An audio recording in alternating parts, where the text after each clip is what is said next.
तुमचं नाव काय आहे? फुलनबाई आहे. कुठे राहता तुम्ही? किनाळा. बरं. इथं तुम्हाला काय त्रास होता म्हणून आलात? मला त्रास गुडघ्याचा होता, कमरेचा होता, हात दुखत होते, माझा खवा उचलत नव्हता, डोकं दुखत होतं. हे सगळा त्रास होता म्हणून मी दवाखाना करण्याशी इथं आले होते. मग इथं आल्यावर मला सगळं काही बरं वाटायला लागले. बरं, किती दिवसात आराम पडला तुम्हाला? मला तसं तर 8 दिवस कमी जास्त झाले, पण त्याच्यानंतर 15 दिवसाच्या नंतर पण मला सगळं काही बरं वाटायला लागलं. बरं, ट्रीटमेंटच्या दरम्यान तुम्हाला आम्ही जास्त औषधी दिली का? नाही, बऱ्यापैकी दिलेले आहेत. बरं. प्रत्येक वेळेला 4 दिवस ॲडमिट राहिले. 10 दिवस सुरुवातीला 10 दिवस ॲडमिट होते आणि त्याच्यानंतर मला 8 दिवस सुट्ट्या भेटल्या.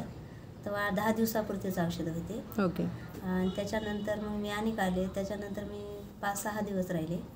त्याच्यानंतर अनेक 8 दिवस सुट्ट्या भेटल्या आणि यावेळी म्हणजे जवळपास तुम्हाला मध्ये मध्ये गॅप ठेवून आम्ही ट्रीटमेंट देत गेलो, तसं तसं तुम्हाला आराम वाटत गेलं. वाटत राहिले. हो. ठीक आहे.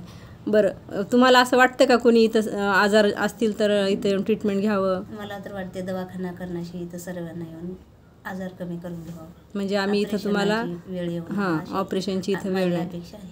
वा वा, छान. आणि इथं आम्ही इंजेक्शन वगैरे ॲलोपॅथीचं गोळ्या वगैरे आम्ही काहीही देत नाही. देत नाही. प्राकृतिक चिकित्सा पद्धतीने आम्ही इथे इलाज करतो. हो. ओके, बरं. थँक्यू. थँक्यू.